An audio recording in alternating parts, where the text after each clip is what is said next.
Selamat sore teman-teman, kembali lagi bersama aku Fani Mania dalam podcast Aksi Nyata Partai Perindo, dari kamu untuk Indonesia. Nah, sore hari ini aku kembali mau ngasih salam khas dari podcast Aksi Nyata. Ini dulu nih, salam Aksi Nyata dari kamu untuk Indonesia. Nah, teman-teman, episode kali ini juga tetap bisa ditonton loh di berbagai macam platform seperti Instagram, Facebook, Twitter, dan juga YouTube Partai Perindo @partaiperindo, kemudian RCTI Plus, Okezone, Sindo News, dan inews.id, serta website Partai Perindo. Nah, hari ini kita akan bahas sebuah tema yang sangat menarik dan tentunya juga cocok nih, terutama buat teman-teman yang berasal dari Sumatera Barat seperti saya. Masih punya darah dan masih punya warisan begitu dari keluarga asal Sumatera Barat. Kita akan bahas terkait dengan makmurkan masjid, sejahterakan masyarakat. Hari ini kita kedatangan bintang tamu ya, spesial dari tanah Sumatera Barat, tanah Andalas. Beliau adalah Ketua DPW Partai Perindo Sumatera Barat sekaligus caleg DPR RI Dapil Sumatera Barat 1, Uda Rivo Dharma Saputra SHMM. Saya sapa terlebih dulu. Selamat sore, Uda. Sore, sehat? ini sehat. Agak bidang sedikit. Agak bidang sedikit. Biasanya memang terjadi atau sering terjadi di kalangan usia produktif di ibu kota saat ini. Ada yang bilang katanya menjelang pemilihan caleg begitu, kampanye kan kita. Oh, jadi makanya bindeng. Jadi harus orasi kita. Oh benar, tapi harus sehat udah Ya, biar suaranya kembali begitu ya. Siap nih. Biasanya kalau bapak-bapak di kampung kan minumnya teh talua ya. Teh talua. Sebelum beraktivitas ya. Siap. Biar tetap sehat. Iya. Oke, udah kita sebelum bahas mengenai apa saja yang sedang Uda perjuangkan gitu di Dapil Uda, boleh diceritakan terlebih dahulu sekarang lagi sibuk apa saja? Ya, kita lagi sibuk benahin DPW dulu. Ya, kita baru dikeluarkan SK dari Pak Ketua Umum ya sekitar 3 hari yang lalu. Ya, tentunya sebagai Ketua DPW kita harus monitoring anggota kita, ya, kader kita. Jumlahnya sekarang berapa udah? Jumlah di DPW sendiri?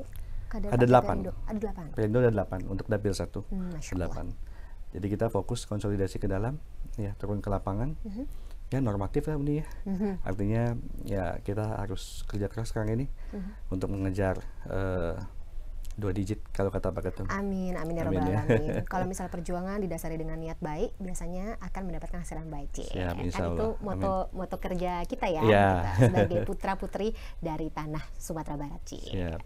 Oke, nah langkah terdekat udah saat ini selain kampanye, kemudian juga turun langsung ke dapil dan ketemu dengan konstituen, pasti juga melaksanakan permintaan atau mungkin ada request khusus begitu dari konstituen udah di sana? Ya, macam-macam nih. Jadi banyak konstituen ya, seperti di Sijunjung ya, Kabupaten Sijunjung itu ada mereka minta dibuatkan sumur bor. Sumur bor? Ya, artinya karena daerah mereka itu tandus ya, kering. Jadi minta kita sebagai calon anggota DPR, tolong Pak bantu Pak untuk sumur Pak, karena kami kesulitan Pak untuk ngasih ternak kami, sawah kami. Air susah udah? Ada daerah tertentu yang susah air di sana. Yang daerah ketinggian yang tandus. Ya saat ini ya? Ya, sekarang masih kemarau di sana. Ya, kita berupaya lah ya, dengan swadaya masyarakat. Yang penting kita melibatkan unsur-unsur nagari sih, gitu. Nenek mama, alim ulama, tokoh pemuda, gitu ya. Pak Wali Nagari, Pak Jorong, ya. Pak Jorong itu mungkin Pak RT kalau di sini. Pak RT, betul. Gitu sih. Oke, kalau dari pemerintah daerahnya sendiri bagaimana udah sampai dengan saat ini? Ya, memang pasti kendala ya, setiap Pemda atau Pemprov itu kan punya keterbatasan anggaran Uni. Ya, jadi ya itulah tugas kita ya sebagai sesama anak bangsa, sama putra daerah. Dan calon wakil rakyat? Insya Allah, dan sebagai calon wakil rakyat tentu itu menjadi PR kita ya. Tapi sebisa mungkin mana yang kita bisa kerjakan saat ini kita kerjakan. Gitu. Urusan terpilih nanti lain lagi lah. Ya, tentu porsinya lebih besar lagi kita bisa berikan Uni. Amin. Gitu. Betul. Udah, kalau boleh tahu sebelum terjun langsung ke politik dan menjadi politikus, sibuk apa?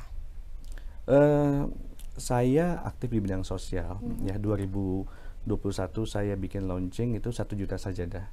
Oh, ini program yang juga udah kampanyekan kan untuk maju di DPR, Iya. 1 juta sajadah, 1 juta bibit Bibit buah. buah. Oke. Oke. Boleh dijelaskan itu apa? Iya, jadi kita ulas sedikit ya. 1 juta bibit buah itu bibit-bibit yang produktif, yang bernilai ekonomis tinggi itu kita kasihkan ke masjid-masjid itu nih. Sehingga ketika buah itu panen, itu masjid silakan mau dikasih ke jamaah atau mau dikasih atau mau dijual. Ketika dijual itu untuk menambah kas. Jadi Dari sehingga masing-masing. masjid itu tidak lagi mengandalkan uang kas dari jamaah, Oke. bisa menjadi masjid mandiri. Nah, kalau untuk 1 juta sajadah itu waktu 2021 pada saat COVID sedang tinggi-tingginya Uni, itu kan sempat ada pergesekan antara masyarakat dengan pemerintah. Kan sempat ada larangan untuk tidak ke rumah ibadah gitu kan. Iya. Nah, kami Harus beribadah di mencoba sebagai anak muda bagaimana kita memberikan solusi, kontribusi, kita bagikan sejadah perorangan sehingga mereka bisa tetap nyaman ke masjid tanpa melanggar protokol prokes kesehatan. ya. Oke, jadi sajadahnya untuk masing-masing dari Iya, jamaah. untuk perorangan, untuk Oke, individu. Baik, baik. Dan makanya kenapa sesuai dengan tema kita hari ini ya, udah ya, makmurkan masjid, sejahterakan masyarakat. Ketika masjid ini makmur, ketika masjid ini bisa dibilang maju ya dan bisa melayani, kemudian juga menjadi wadah bagi masyarakat untuk beribadah, maka secara tidak langsung umat masyarakat di sekitarnya juga ikutan sejahtera, begitu ya? Betul, Dan? betul. Oke, apalagi kita Islam kan mayoritas ya di Sumatera Barat ya. Iya. Oke, kalau untuk 1 juta bibit buahnya sendiri, kalau boleh tahu apa? Aku soalnya kalau bicara Sumatera Barat jadi inget duren. Ada duren nggak di situ? Durian Durian, ya, ah, bisa durian. dibilang. Banyak Uni, banyak. Oke. Banyak sekali. Itu juga jadi salah satu bibit yang ada Ya, dalam ya, programnya ya. ya. Oke. Buah King Musang. Musang King. Musang sorry. King, Musang King. Sama montong ya. Tapi di luar itu kangen. juga buah-buah lokal seperti tahu daerah Cincin itu Pariaman. Sih. Ya, pinggir jalan itu kan. Kalau kita mau ke Padang Panjang dari Kota Padang kan lewat Cincin itu. Iya.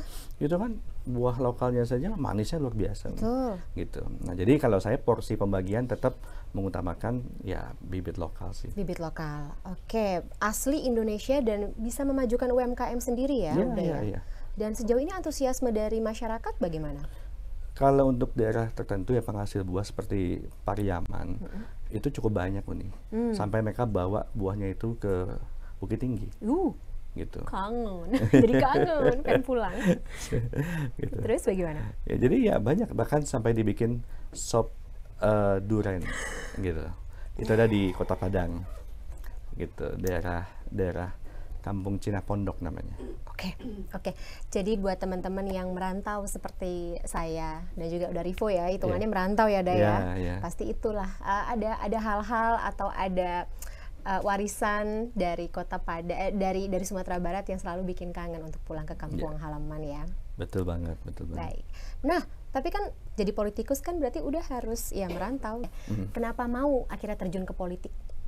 Ya, itu kan 2021 kita kan meluncurkan 1 juta sajadah oleh Bapak Gubernur yang membuka acara kita, dan di saat itu juga kita menyerahkan 1 unit ambulan gratis untuk Pasaman Barat, Kabupaten Pasaman Barat Uni. Nah, jadi kita beraktivitas terus di bidang sosial. Nah, 2022 kita bikin lagi program tuh untuk kemakmuran masjid itu, bibit buah. Nah, saya rasa ya impact daripada itu masyarakat mungkin ya bisa menilai ya, dan sehingga masyarakat meminta saya untuk maju ke politik. Nah, waktu itu saya memilih untuk menjadi bagian dari calon anggota DPD RI. Oh, gitu. Sempat kita sudah daftar, nomor urut sudah keluar sampai DCS. Itu 2020? Yang DPD. DPD itu Yang DPD itu kita mulai dari 2022 sudah mulai. 2022, oke. Persyaratan KTP segala macam itu sudah mulai Uni. Habis itu ya di 2023 ya qadarullah kita bertemu dengan Pak Nazmul sebagai anggota DPP juga. Ya, beliau itu mantan Bupati Lombok Utara dan beliau itu salah satu orang terdekat Pak TGB. Oke. Lalu saya dipertemukan itu ceritanya itu. Dipertemukan dengan Pak TGB ya, sehingga kita diskusi panjang lebar. Nah, ini banyak kesamaan visi gitu. Sama-sama, pergi Pak TGB kita tahu lah siapa beliau gitu kan. Jadi ya menurut saya ini menarik sih. Jadi saya pikir ya sudah, it's okay lah kita join ke Perindo gitu, karena banyak program Sama-sama putra umat. daerah yang juga memajukan daerahnya masing-masing kan. Betul, Bersama dengan TGB. betul. Udah, setelah pembicaraan bersama dengan Tuan Guru Bajang TGB, terus kemudian langsung memutuskan masuk Partai Perindo. Jadi alasannya memilih Partai Perindo apakah karena kesamaan visi dengan TGB atau ada yang lain? Ya memang secara personal ya kita banyak kesamaan, dan apalagi beliau seorang guru ya, tentu kita harus banyak belajar dari beliau. Nah, kalau secara komprehensif ya saya melihat ideologi dan prinsip-prinsip Partai Perindo yaitu banyak kesamaan juga dengan diri saya gitu. Artinya programnya itu banyak pro rakyat, seperti hal kecilnya itu ya pembagian gerobak ya gitu ya. Nah itu kan sesuatu yang langsung diberikan tanpa syarat loh Uni gitu ya. Itu sangat menyentuh. Sama ketika saya memberikan bantuan kepada masyarakat kan cuma-cuma saja, tidak ada persyaratan gitu. Jadi saya lihat partai ini ya kalau kita bahas anak muda asik banget lah. Asik banget lah gitu. Nggak kaku gitu ya. Nggak terlalu prosedural banget gitu. Dan banyak anak mudanya juga kalau saya lihat sih. Banyak ada tokoh-tokoh muda ya, ada Mas Aiman ya. Mas Aiman Wicaksono. Kemarin artis itu ada Ibu Vena Melinda. Ibu Vena Melinda. Ada Mbak Zizi Sahab. Ada si itu, siapa itu? Aldi Taher. Vicky Prasetyo. Vicky, sorry. Aku belum pernah sempat ketemu, padahal aku pengen lihat tuh bagaimana adu debat yang terjadi gitu antara keduanya kan. Mas Vicky saya ketemu waktu acara tanggal 1 itu. Undangan caleg-caleg DPR itu. Oke, baik. Seru. Berarti ini program 1 juta bibit buah dan 1 juta sajadah apakah juga akan dibawa ketika nanti udah melenggang ke gedung Senayan? Insya Allah lah Uni. Jadi sebetulnya program 1 juta sajadah itu kan sebetulnya program wakaf harta ya. Baik saya maupun keluarga besar. Jadi maupun sebelum ataupun setelah 1 juta sajadah ya ini tetap berjalan Uni.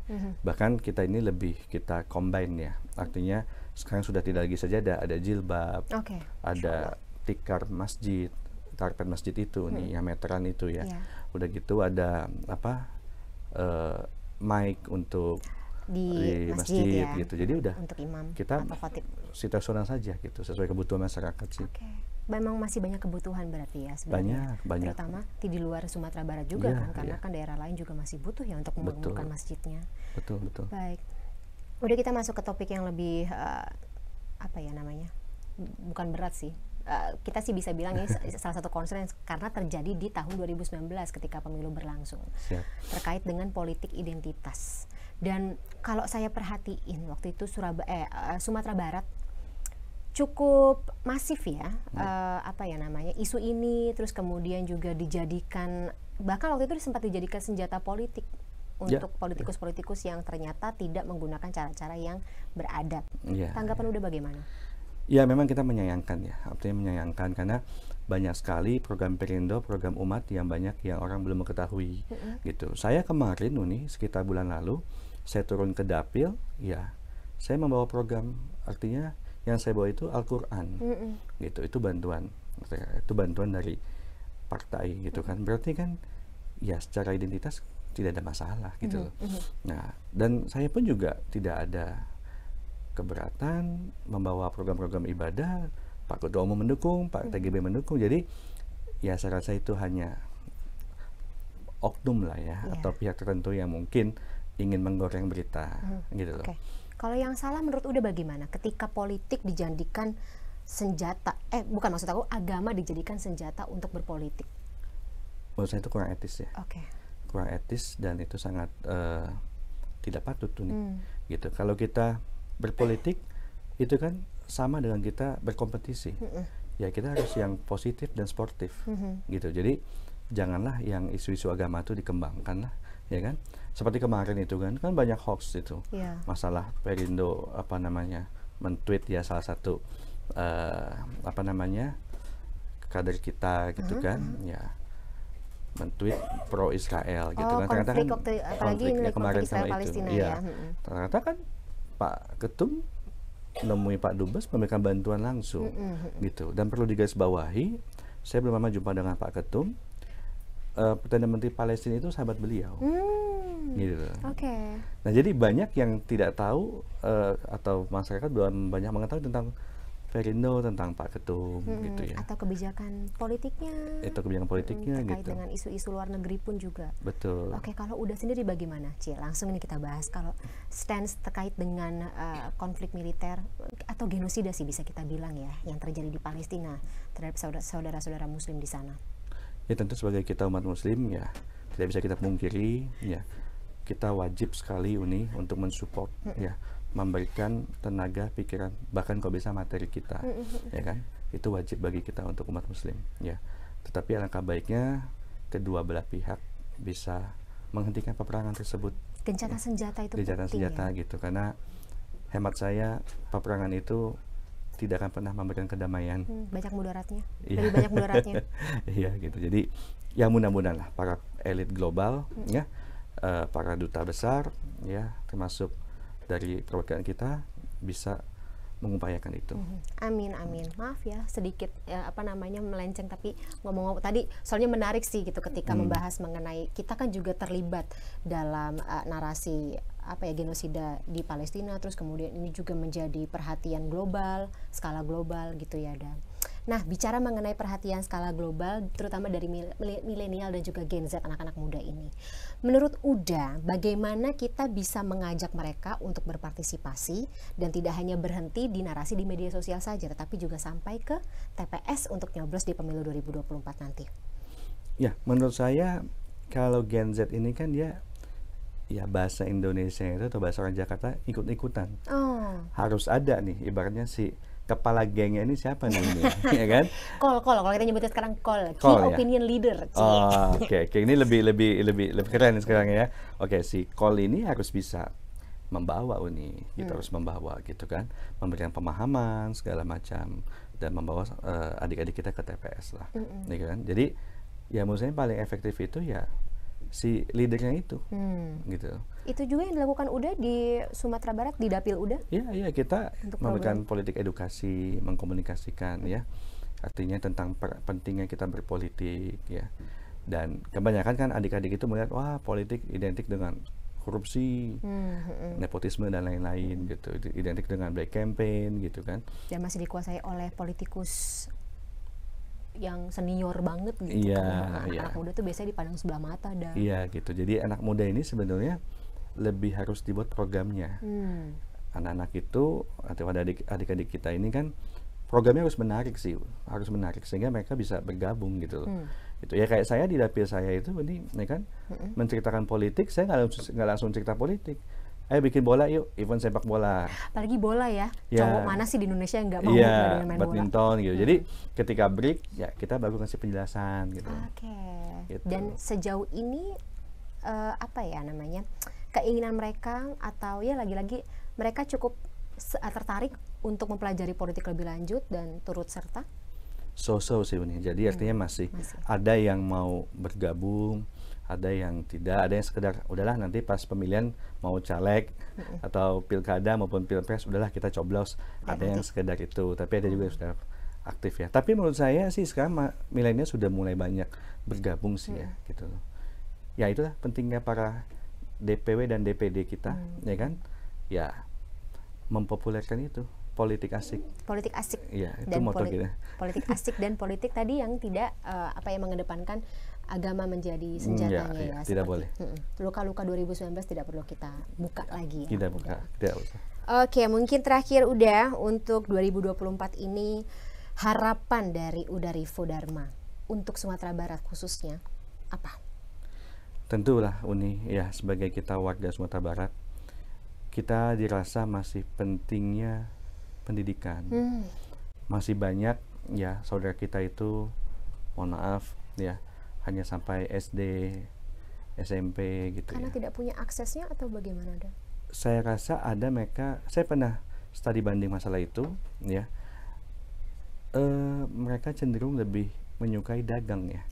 Iya. Jadi berpikir kita bisa nyari uang sendiri kok gitu loh. Jadi mereka masih berpikirnya masih vertikal gitu loh. uang dulu. Ya, saya mampu kok tanpa sekolah gitu. Saya bisa bikin kafe, saya mau bisa bikin dagang atau apa gitu. Nah, sedangkan mereka lupa untuk long termnya itu kan anak-anak muda ini kan harus dibekali intelektual yang baik, edukasi yang baik, gitu, pemahaman moral yang baik gitu. Jadi ya itu pendidikan menurut saya penting sekali. Yang kedua kesehatan nih, ya masih minimnya ambulan. Saya termasuk memberikan ambulan gratis di Solok, ya. Jadi masih banyak masyarakat butuh ambulan dan ini sangat ironis. Kenapa? Ketika orang, mohon maaf ya, secara ekonomi kurang beruntung, membutuhkan ambulan, itu ada oknum menjadikan lahan uang. Kalau mau saya antar ke Padang, PP, tapi bayar sekian. Ya. Gitu loh. Nah, jadi imbasnya apa?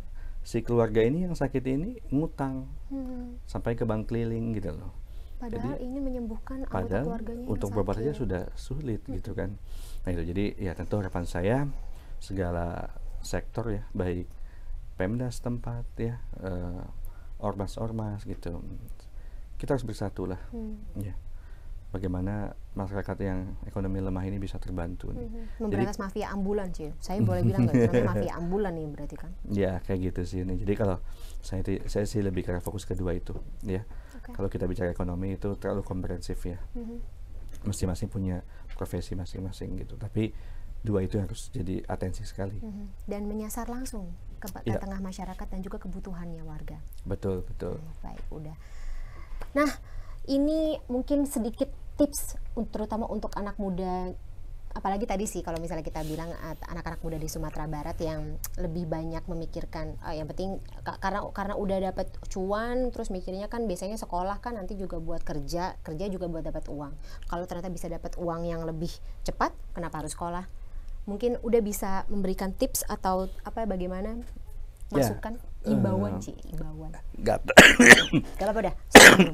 Sorry ya. Gak apa-apa. Pas sudah mau selesai malah batuk. Aku juga ikutan. Kebanyakan makan itu apa namanya? Mangga doang manis banget ya. Udah musim kemarau makannya manis-manis. Ya. Tambah es. Udah komplit deh. Gak apa-apa, biasa. Oke, closing apa tadi pertanyaan ini ya? Tips untuk teman-teman supaya tadi tidak melupakan sekolah, udah. Oke, buat teman-teman adik-adik kita ya tetap sekolah itu sangat wajib sekali. Tuntutlah ilmu ya setinggi-tingginya ya, karena untuk tantangan ke depan ya mohon maaf sekali kita tidak bisa lepas daripada gelar sarjana ya. Jika ingin mendapatkan profesi yang baik ya, maka berusaha setinggi mungkin sekolah. Kalaupun tidak, jadilah pengusaha yang baik atau entrepreneur atau wira swasta yang baik. Jujur ya, dan punya moral nih. Amin. Yang penting itu moral sekarang. Sekarang itu banyak sekali orang kehilangan moral. Usaha berbagai macam cara ya.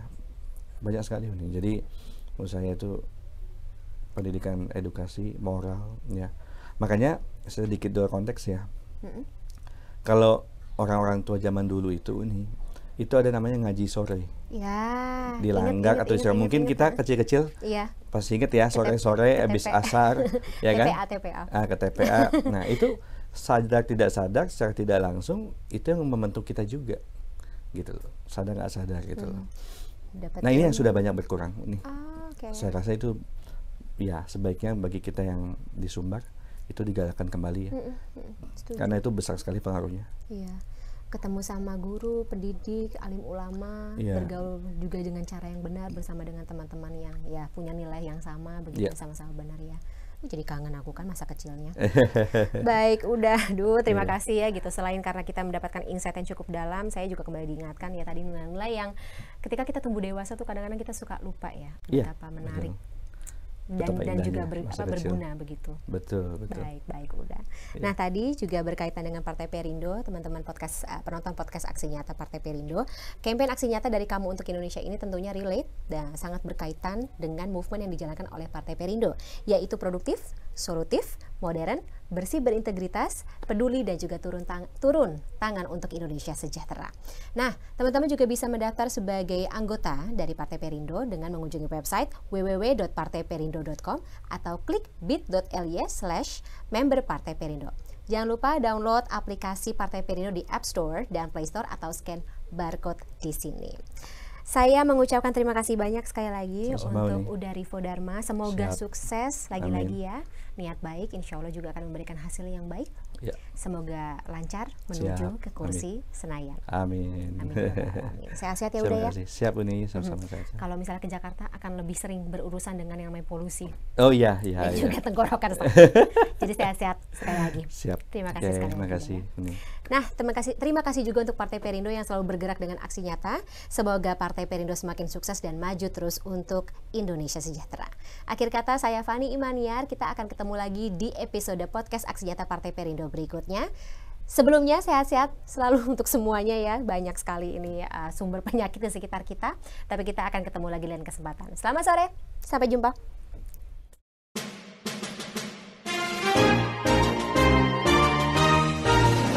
Marilah seluruh rakyat Indonesia arahkan pandanganmu ke depan. Raihlah mimpimu bagi nusa bangsa, satukan tekad untuk masa depan. Pantang menyerah, itulah pedomanmu. Entaskan kemiskinan cita-citamu, rintangan tak mengentarkan dirimu.